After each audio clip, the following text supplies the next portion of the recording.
बिस्मिल्लाहिर्रहमानिर्रहीम, अस्सलाम वालेकुम। हमारे आज का टॉपिक का उन्वान है हाउ टू इम्प्रूव स्लीप। हम अपनी नींद कैसे बेहतर कर सकते हैं।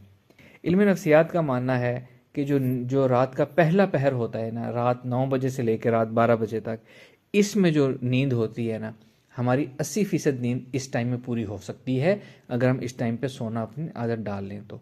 इस टाइम की नींद बहुत ज़्यादा फ्रूटफुल होती है, गहरी नींद होती है, हमें जिस्मानी और जहनी सुकून देती है। इस टाइम में सोने से एक ऐसा हमारे कुदरती तौर पर हमारे जिस्म से एक ऐसा हार्मोन खारिज होता है जो हमें सोने में मदद देता है।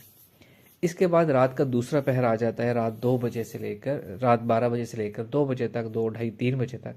ये दूसरा पहर होता है। ये नींद भी बहुत अहम होती है। इंसान अपनी 20% नींद इस रात के हिस्से में पूरी कर लेता है।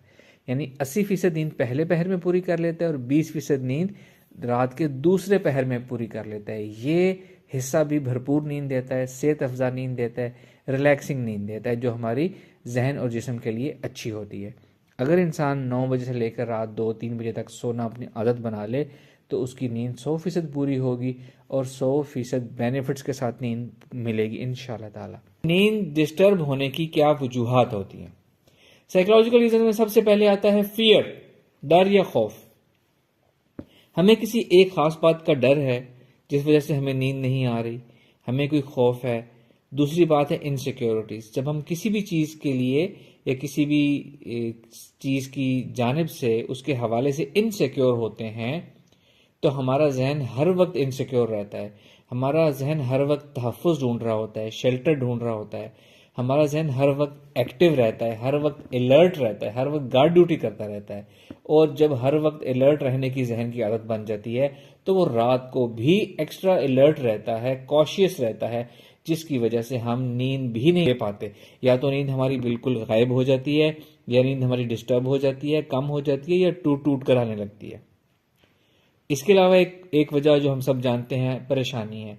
हम किसी चीज़ के बारे में बहुत ज़्यादा परेशान हो, कोई हमारी बहुत बड़ी ज़रूरत हो, बहुत बड़ी मुराद हो, बहुत बड़े मसले से दो चार हो जाए तो वो चीज़ हमारे जहन में चलती रहती है और उसकी फ़िक्र, उसकी परेशानी की वजह से हम नींद नहीं ले पाते ठीक तरह से। और इसके अलावा एक कॉमन रीज़न है ओवर थिंकिंग। ओवर थिंकिंग से आजकल हर इंसान दो चार है, और ओवर थिंकिंग नींद के अलावा और बहुत से मसाइल की वजह भी बनती है। सोल्यूशन कुछ कुछ स्ट्रेटजीज, कुछ मैनेजमेंट है और कुछ माइंड टेक्निक्स मैं आपको बताऊंगा। अगेन इसके भी कुछ मैंने सेगमेंट्स बनाए हैं। पहला सेगमेंट है स्लीप मैनेजमेंट का। हमने अपनी स्लीप को, नींद को मैनेज करना है, अपनी रूटीन से मैनेज करना है। वो हम कैसे कर सकते हैं कि हम अपने दिन भर की रूटीन तय करें कि हमने सुबह कितने बजे उठना है, हमने किस तरतीब से क्या क्या काम करने हैं, हम किस वक्त हमने अपने पढ़ाई करनी है, किस वक्त हमें अपने काम काज पे जाना है, किस वक्त हमने कोई फिजिकल एक्सरसाइज करनी है, किस वक्त हमने वॉक करनी है, किस वक्त हमने गपशप करनी है, किस वक्त हमने एक्टिव मेंटल वर्क करना है जिससे हमारा दिमाग एक्टिव हो, दिमाग कुछ काम करे, मेहनत करे, और किस वक्त हमने सोना है। ये सब चीजें तय करने से क्या होता है, दो फायदे। एक तो आपके दिन की रूटीन डिसिप्लिनाइज हो जाती है, आप एक डिसिप्लिन से दिन भर की रूटीन चलते हैं, आपका जहन खुद ब खुद ट्यून होता चला जाता है। इस वक्त हमने क्या क्या करना है उसके मुताबिक हमारा जहन एक्टिव या स्लगिश होता चला जाता है।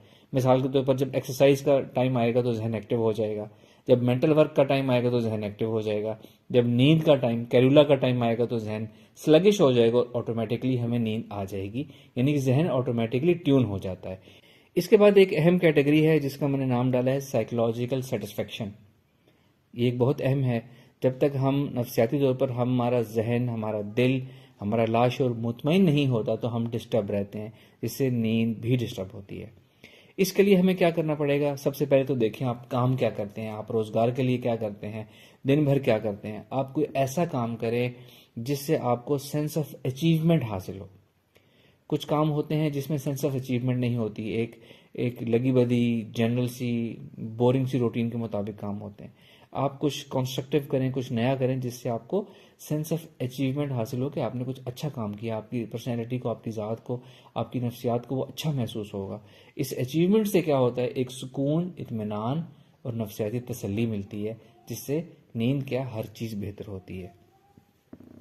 इसी तरह अपनी ज़िंदगी में आप कुछ ऐसे काम डालें जैसे आप लोगों की मदद करें, दूसरों के लिए आसानियाँ पैदा करें, अल्लाह की मखलूक के लिए काम करें। इससे भी आपको सुकून मिलेगा, आपको तसल्ली मिलेगी।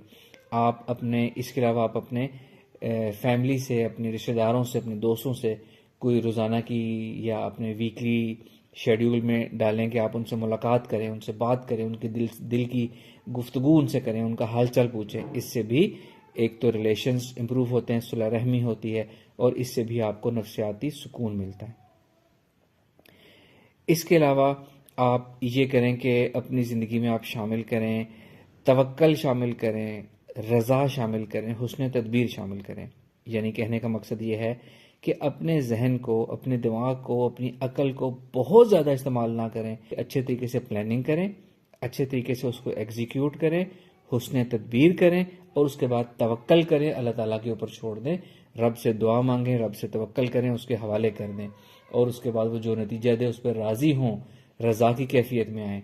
ये सब वो चीज़ें हैं जो आपको अंदरूनी डीप इनसाइड सुकून कैफियत देती हैं, जो आपको, और जिसको डीप इनसाइड सुकून हासिल होता है, इत्मीनान हासिल होता है, उसकी नींद बहुत बहुत अच्छी होती है। और ख़ास तौर पे काम करें कि वो लोग जिनको नींद की थोड़ी सी शिकायत है, वो लोग जो नमाज नहीं पढ़ते या कम पढ़ते हैं, कभी कभी पढ़ते हैं, बाकायदगी से नहीं पढ़ते, आप इशा की नमाज सुकून के साथ, तसल्ली के साथ और खुशू व खुजू से पढ़ना अपनी आदत डाल लें। इशा की नमाज अगर हम अच्छे तरीके से वज़ू करके खुशू व खुजू से अच्छे तरीके से नमाज पढ़ें और अच्छे से दुआ करें, इस नमाज का जहनी सुकून और नींद के साथ बहुत गहरा ताल्लुक है। ये नमाज अच्छे तरीके से पढ़ना अपनी आदत बनाएं, आपका नींद का मसला इंशाअल्लाह ताला फौरी ख़त्म हो जाएगा। अब हम लास्ट सेगमेंट की तरफ आते हैं, वो है माइंड टेक्निक्स के ज़रिए अपनी नींद को बेहतर करना। उसमें सबसे पहली बात जो है हमने रीजंस में कवर की थी, ओवर थिंकिंग। ओवर थिंकिंग हमारे जहन को डिस्टर्ब करता है, हमारी जागती हालत को भी डिस्टर्ब करता है, हमारी सोच को भी, हमारे इत्मीनान को भी, हमारी डिसीजन मेकिंग को भी, हमारे जज्बात को भी, हमारे एहसासात को भी और नींद को भी। इस ओवर थिंकिंग को ख़त्म करने के लिए एक माइंड एक्सरसाइज है जिसमें मैं ऑलरेडी एक प्रॉपर वीडियो कर चुका हूँ। अब मैं आपको उसको दोबारा यहाँ डिफाइन नहीं करूँगा, ये वीडियो लंबी हो जाएगी। मैं डिस्क्रिप्शन में आपको लिंक दे रहा हूँ कि ओवर थिंकिंग ख़त्म करने की एक्सरसाइज कौन सी है। उस लिंक से आप ये एक्सरसाइज करेंगे, दिन में 3-4 दफ़ा एक्सरसाइज करना शुरू करें, 1 हफ्ता 2 हफ्ता 10 दिन करें और फिर छोड़ दें, फिर कुछ अर्से बाद फिर शुरू कर लें। इससे आपकी ज़िंदगी में लुत्फ़ भी आएगा, आपको हर चीज़ का मज़ा आएगा, डिसीजन मेकिंग अच्छी होगी, रिश्ते अच्छे होंगे, चाशनी मिलेगी, नींद बहुत अच्छी होगी। फिर यह है कि नेक्स्ट जो माइंड टेक्निक है वो है किसी डिस्ट्रेस को ख़त्म करने के लिए। अगेन हमने रीजंस में एक रीज़न डिस्कस की थी कि किसी बात की बहुत ज़्यादा हमें परेशानी होती है, कोई चीज़ हमारे जहन से निकल नहीं रही होती, बहुत हमें परेशान कर रही होती है, वर्री होती है हमारी। उसको ख़त्म करने के लिए एक डिसोसिएशन एक्सरसाइज है। ये एक्सरसाइज क्या करती है कि किसी परेशानी के हमारे ऊपर जो बहुत ज़्यादा नफ्सियाती असरात हावी हुए होते हैं उनको उतार के फेंक देती है, इंसान रिलैक्स भी हो जाता है और अपनी उस परेशानी का हल बेहतर तरीके से निकाल भी पाता है। डिसोसिएशन एक्सरसाइज का अगेन मैं आपको डिस्क्रिप्शन में लिंक दे रहा हूँ, वो आपने एक्सरसाइज करनी है और उस एक्सरसाइज का तरीका उस वीडियो में डिटेल से लिखा हुआ कि कैसे कब कितनी दफ़ा करनी है, वो भी आप करना शुरू करें तो आपकी परेशानी के असरात उतर जाएंगे आपके ऊपर से और आपकी नींद इम्प्रूव होगी। फिर ये है लास्ट माइंड टेक्निक है स्लीप मेडिटेशन। मेडिटेशन या स्लीप मेडिटेशन, जो लोग मेडिटेशन करते हैं जानते हैं उनको नींद का मसला कभी आता ही नहीं है। अगर आ रहा है तो सोने से पहले मेडिटेशन करें, लेट कर उसी मेडिटेशन में मेडिटेट करते करते सो जाएं, आपको पता भी नहीं चलेगा। एक स्लीप मेडिटेशन की एक्सरसाइज है, स्लीप मेडिटेशन की एक गाइडेड ऑडियो है मेरे पास जो मैंने अगेन ऑलरेडी इस पर वीडियो की हुई है, मैं आपको उसका भी लिंक दे रहा हूँ। ये एक्सरसाइज सोने से पहले आप हैंड्स फ्री लगा के, आंखें बंद करके, फ़ोन साइलेंट करके, सबको शब्बा खैर करके, काम ख़त्म करके इसको आप सुने और सुनते सुनते एक्सरसाइज ख़त्म होने से पहले आप सो चुके होंगे इंशाल्लाह ताला। ये जो चीज़ों का कम्बिनेशन बताया हमने, इसको फॉलो करने से आप अपनी नींद के मसाइल हल कर सकते हैं। कोई हमसे मज़ीद सवाल करना चाहे, अपनी राय देना चाहे तो हमें कमेंट में क्वेश्चन कर सकता है।